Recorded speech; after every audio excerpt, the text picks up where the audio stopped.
Hello students, how are you? I hope you are fine. Myself Ashok Kumar welcomes you on my YouTube channel Sigma the Knowledge Better.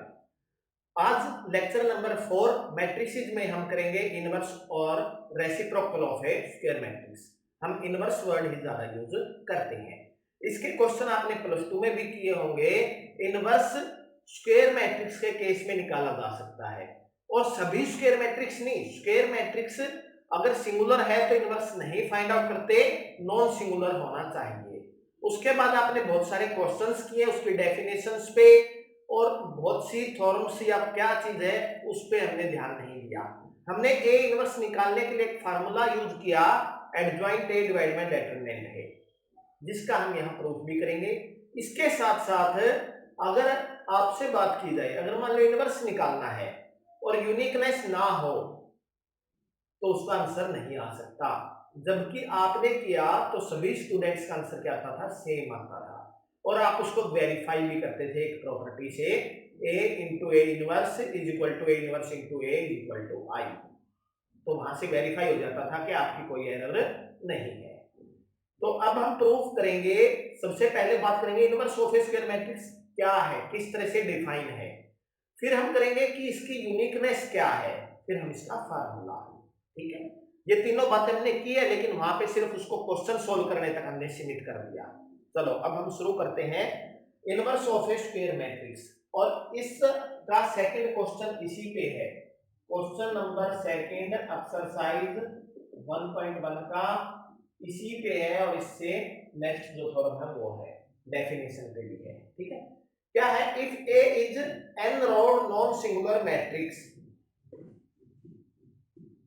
if A is an odd square matrix, then another matrix B की existence हो, an odd square matrix and there exists another matrix, there exists another matrix B of order n such that AB is equal to BA is equal to IA। जिस order की A है उसी order की B ऐसी matrix हो, अगर उससे multiply करें आगे पीछे दोनों तरफ AB या BA, वो आइडेंटिटी आता हो, तो हम यहां पे क्या कहेंगे, A is the inverse of B या B is the inverse of A, then inverse of A exists, inverse of A exists and A inverse is equal to B, और ये भी कह सकते हो B inverse is equal to A। A का inverse B है तो B का इनवर्स भी A होगा, ये इसकी सिमेट्री भी है, रिमार्क में पहला पॉइंट दिया है। ठीक है, रिमार्क में पहला पॉइंट दिया हुआ है। इन जनरल हम इनवर्स ऑफ ए को किससे डिनोट करते हैं, inverse of A is defined as A inverse. और अभी मैंने बताया कि प्लस 2 में आपने इनवर्स निकाल के ये आप चेक करते हो, A inverse dot A equal to I. और इसी से जो हमारा क्वेश्चन नंबर 2 का पहला पार्ट है, इसी से प्रूफ है उसका। उसमें कहता है ए इनवर्स का इनवर्स ए होगा। देखो यहां से, अब यहां से देखो बी का स्थान किसने ले लिया, ए इनवर्स ने। ठीक है, तो बी को मैं अगर रिप्लेस करूं ए इनवर्स से, तो यहां से मैं लिख सकता हूं ना, ए इनवर्स का इनवर्स इज इक्वल टू ए। पहला पार्ट यही है, क्वेश्चन नंबर 2 का फर्स्ट पार्ट यही है। ठीक है, क्वेश्चन नंबर 2 का second part, sorry first part तो भी आएगा कि ए इन्वर्टिबल है, then so is A inverse and A inverse का inverse is equal to A. Second part यही है। ठीक है, अगर ए का इनवर्स ये है, इसका इनवर्स ये है, बाय डेफिनेशन ही है ये। ठीक है, और अब देखो रिमार्क्स में दो बातें कही हैं इसने, ए बी का इनवर्स है तो बी ए का इनवर्स है, सिमेट्री प्रॉपर्टी, वो मैंने आपको यहाँ बता दी और उसी का यूज करके ये बात हुई है। दूसरा कहता है इनवर्स निकलने के लिए स्क्वायर मैट्रिक्स होना कंपलसरी है। क्यों है देखो, फिर वो एक लॉजिक सा लगाता है, वो कहता है अगर स्क्वायर नहीं है, मान लो ए है 2/3 की है, बी भी मान लो 2/3 की है, तो इनकी मल्टीप्लाई पॉसिबल नहीं, इनकी मल्टीप्लाई पॉसिबल कब होगी, जब ये दोनों सेम होंगे। ठीक है, अगर मान लो ए एम एन है, बी भी एम एन आ गया, ये m is equal to n, यानी ए का स्क्वायर मैट्रिक्स होना कंपलसरी है और स्क्वायर के साथ साथ नॉन सिंगुलर होना भी कंपलसरी है। तो इसके रिमार्क सेकंड में यही बात उसने समझाई है कि रेक्टेंगुलर मैट्रिक्स का इनवर्स नहीं निकल सकता, क्योंकि वो इस डेफिनेशन को किसी भी कीमत पे डिफाइन ही नहीं कर सकता, सिद्ध करना तो बहुत दूर की बात है। क्लियर है? तो ये एक लॉजिकल सी बात वैसे भी पता थी तुम्हें, सिर्फ और सिर्फ यहां उसको स्ट्रेस देके उसको क्लियर किया गया है उस पॉइंट को। ठीक है, अब आता है इंपॉर्टेंट क्वेश्चन है, ये एग्जाम में पूछा भी जाता है, सेकंड क्वेश्चन का first part, exercise 1.1 second question का फर्स्ट पार्ट, और यहां पे ये थ्योरम है। तो देखो क्या है, बहुत ही इजी सी थ्योरम है, और इस थ्योरम को प्रूव करने के लिए जो कांसेप्ट हम यूज करेंगे वो काफी जगह यूज होता है। क्या कहता है, inverse of every square matrix if it exists is unique, inverse of every square matrix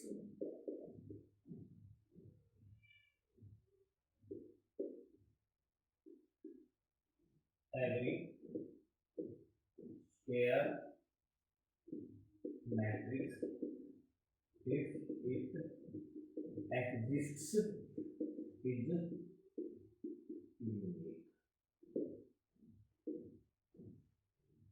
ठीक है, ये कहता है कोई भी स्क्वायर मैट्रिक्स है अगर उसका इनवर्स एग्जिस्ट करता है तो वो यूनिक होगा, ये प्रूफ करो। देखो जब हमें यूनिकनेस प्रूफ करनी हो तो हम दो अलग मानेंगे और बाद में बता देंगे ये दो अलग नहीं है, ये एक ही है। ठीक है, मान लो मेरे को यहां से हिसार जाना है, ठीक है, मैं कहता हूं मैं तो तेरे से दूसरे रास्ते से गया, फिर कहता है बताओ कौन से रास्ते से गया, मैंने कहा बाउद्दीन फतेहाबाद होता हुआ अमरोहार फिर हिसार, उसने भी बताया सेम रास्ता बताया। हमें शुरू में तो था कि हम अलग अलग गए, लेकिन जब दोनों का रास्ता सेम था तो वो यूनिकनेस प्रूफ हो गया। तो शुरू में हम ये कहेंगे कि डिफरेंट है, इसको कंट्राडिक्शन मेथड बोलते हैं, जो हमें प्रूफ करना है उससे अपोजिट ले लिया, हम कहते हैं यूनिक है, लेकिन मैंने मान लिया यूनिक नहीं है। ठीक है, solution, let A B N round square matrix, let if possible, अगर संभव है तो, मैंने मान लिया B and C be two inverses of A, B and C be two inverses of, ठीक है, रिक्वायर्ड टू प्रूव, मैंने प्रूव करना है कि वो टू डिफरेंट नहीं है, मैंने प्रूव करना है b इज इक्वल टू सी, मैंने प्रूव करना है b इज इक्वल टू सी। ठीक है, clear, since b is the inverse of a,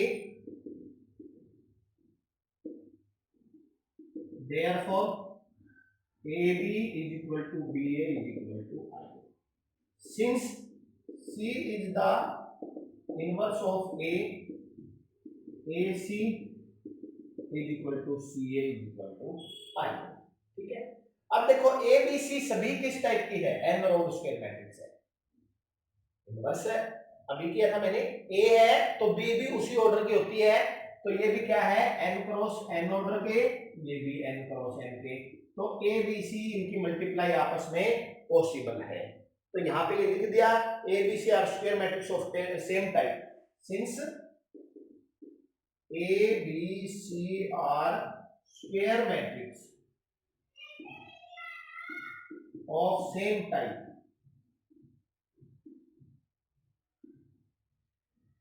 ठीक है, स्क्वायर मैट्रिक्स है सेम टाइप के, therefore product C A B लिख दें, या मैं ए बी सी की बात कर दूं या बी ए सी की बात कर दूं, सभी डिफाइन है, product A B C is define. अब मैंने आपको एक बात बोली मैंने अपने प्रीवियस लेक्चर्स में, हम ये कर रहे हैं तो क्यों कर रहे हैं, अगर आप इस बात पे ध्यान देते हुए चलोगे तो आप फ्यूचर में बहुत अच्छा मैथ कर पाओगे और हायर कॉम्पिटिटिव में बहुत अच्छा कर पाओगे। कॉम्पिटिटिव एग्जाम्स में अच्छा करने के लिए आपको कारण पता होना चाहिए, उस तरह से आपका दिमाग चलना चाहिए। अब क्या है, सीएबी, बच्चे ने सीएबी करके प्रूव कर दिया, क्यों लिया सीएबी, क्या मैं एबीसी ले सकता हूं, क्या मैं बीएसी करके प्रूव कर सकता हूं, पता होना चाहिए। अब ये करने से प्रूफ नहीं होगा, क्यों नहीं होगा, देखो ए बी साथ में है, ए सी साथ में है, बी सी साथ में वाला नहीं है, क्योंकि ए हमने मैट्रिक्स लिया है और बी और सी उसके दो अलग अलग इनवर्सेस लिए हैं, क्लियर है, इसलिए ये नहीं ले सकते। प्रूफ आपका इससे भी हो सकता है, दोनों से मैं बता देता हूं, जैसे सी ए बी करना है तो C of A B, C of I N, इसको यूजिंग 1 एंड इसको 2, यूजिंग 1 और ये सी, फिर सी ए बी में इसको ये भी लिख सकते थे, सी ए इकट्ठा कर दिया बी, एसोसिएटिविटी की, सी ए आई एन की इक्वल है B, that is B using 2, ठीक है। लेफ्ट हैंड साइड सेम है तो राइट हैंड साइड भी सेम होंगे, from star and double star B equal to C and true, यानी हमारी पोजीशन क्या होगी, रॉन्ग होगी, hence our position is wrong, therefore B is equal to C. दो डिफरेंट इनवर्स नहीं है, यूनिक है, hence the inverse is unique.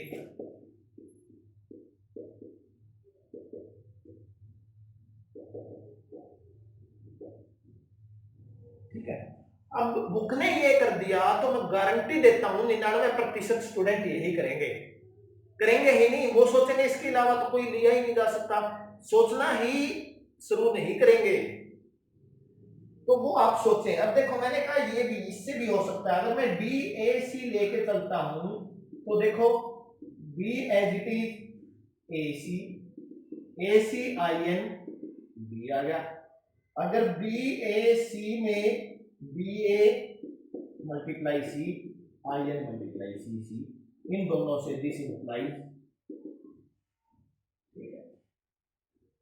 तो आप किस चीज को कर रहे हैं, वो क्यों हुआ, कैसे हुआ, इस बात का आपको पता होना चाहिए, और बेसिक को मजबूत करते चलो।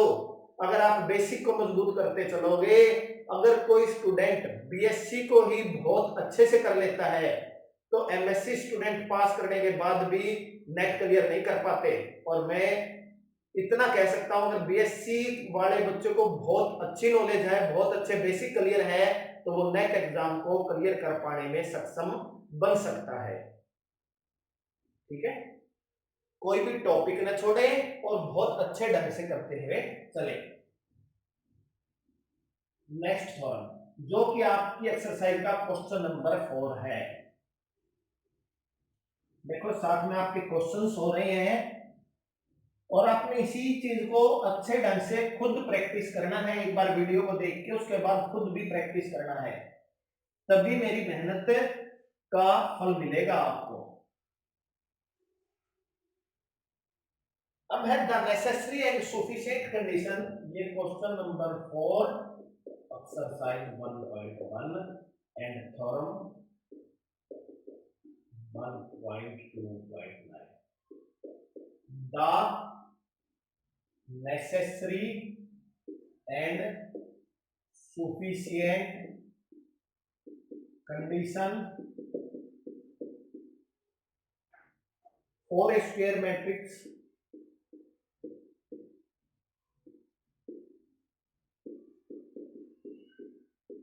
to be invertible is that A is non-singular.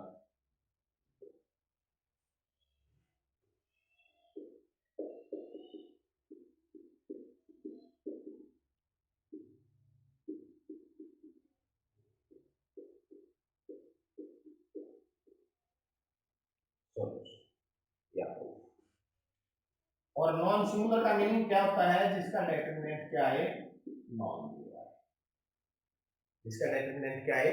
Non zero है। पहले हम ले लेते हैं कि मैट्रिक्स इनवर्टिबल है। नेसेसरी कंडीशन में क्या ले लेते हैं? कि मैट्रिक्स इनवर्टिबल है।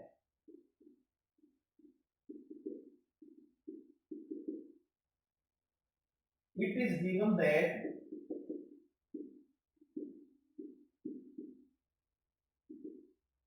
Matrix A is invertible। ठीक है। रिक्वायर्ड टू प्रूफ, हमने क्या प्रूफ करना है? Determinant A is not equal to 0, यानी A is नॉन सिंगुलर। हमें ये प्रूफ करना है कि A क्या है? नॉन सिंगुलर है। ठीक है। By definition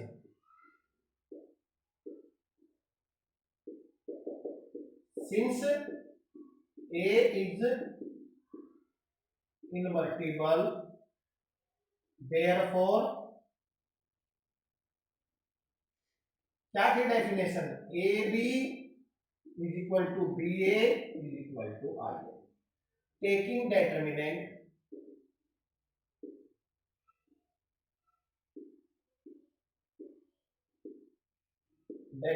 of AB, determinant of BA, determinant of IA, determinant of A, determinant of B। A की बात होगी, आगे पीछे नंबर है, और IA का डेटरमिनेंट क्या होता है? 1 क्या है? नॉन जीरो है। This implies none of the determinant A and determinant B जीरो। कोई भी जीरो नहीं होगा। neither of them can be equal to 0, none of them is 0। कोई भी जीरो नहीं है, यानी ना तो डेटरमिनेंट A जीरो है, ना डेटरमिनेंट B जीरो है। मुझे तो ये प्रूफ करना था। दिस इंप्लाइज A क्या होगा? Non singular. ये प्रूव होगा। ठीक है, क्लियर है? दो नंबरों की प्रोडक्ट जीरो कब होती है? उन दोनों में से कम एक जीरो होना चाहिए। नॉन जीरो है तो दोनों ही क्या है? नॉन जीरो होंगे। मस्ट है ये, सफिशिएंट कंडीशन।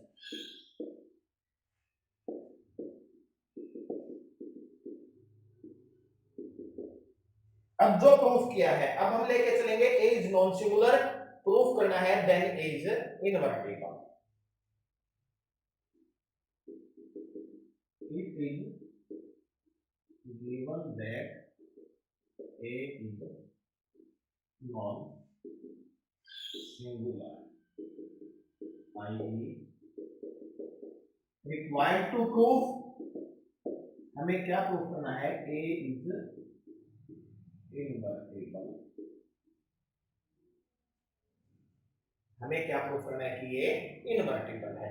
अब देखो, आप एक चीज जानते हो, एज बी नो, हमने प्रूफ भी किया है। अगर A नॉन सिंगुलर है तो ये होता है।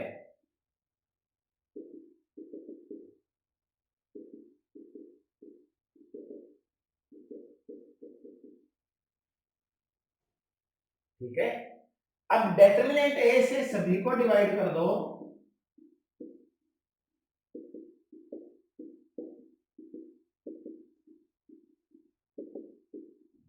ये डिवाइड कर दिया,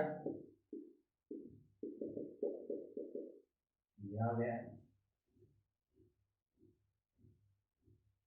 ठीक है। और अब देखें, यहां से हम क्या कह सकते हैं? बाय डेफिनेशन डेफिनेशन क्या थी, अगर A B is equal to B A is equal to I N है तो ए इनवर्स किसके इक्वल होता था, बी के। तो यहां से हम कह सकते हैं A inverse is equal to adjoint A divide by determinant A. क्यों यूज क्या किया हमने, अगर A B is equal to B A is equal to I N है तो डेफिनेशन क्या कहती है, A inverse is equal to B. क्या प्रूफ करना था हमने, यही तो प्रूफ करना था कि ए इन्वर्टिबल है। इनवर्स निकल गया, इसका मतलब क्या है, ए इन्वर्टिबल है, हेंस प्रूफ। और हम यहां से ये फार्मूला जो है इनवर्स को निकालने में यूज भी करते हैं, प्लस टू में आपने काफी यूज भी किया है। ठीक है, सिंगुलर मैट्रिक्स का इनवर्स नहीं होता, यही उसने रिमार्क में 2 पॉइंट बना दिए हैं। क्लियर है, तो उम्मीद है कि आपको ये समझ आ गया होगा टॉपिक। इसी के साथ ये जो 2 थ्योरम्स हैं दोनों ही काफी important exam point of view से, आपके बीए के एग्जाम्स, बीएससी के एग्जाम्स में ऐसे क्वेश्चंस इनमें से पूछा जा सकता है, तो इसको अच्छे ढंग से प्रैक्टिस कर लेना, समझ लेना। इसके बेस पे जो क्वेश्चंस हैं वो आपको एक क्वेश्चन कराया जाएगा, बाकी आपके प्लस टू में किए हुए हैं वो आप सेल्फ प्रैक्टिस करेंगे, वो आपको होमवर्क के रूप में दिए जाएंगे। आज का लेक्चर अगर आपको पसंद आया है तो वीडियो को लाइक जरूर कीजिए और अपने अधिक से अधिक दोस्तों के साथ साझा कीजिए, और कमेंट्स के द्वारा बताइए कि आप कितना कर रहे हैं और आपको वीडियो कैसी लग रही है। साथ ही मेरे चैनल को सब्सक्राइब जरूर कर लीजिएगा, ताकि अपडेट होने वाली वीडियो जो है वो आपको समय समय पर सूचना साथ ही साथ मिलती रहे। Thank you.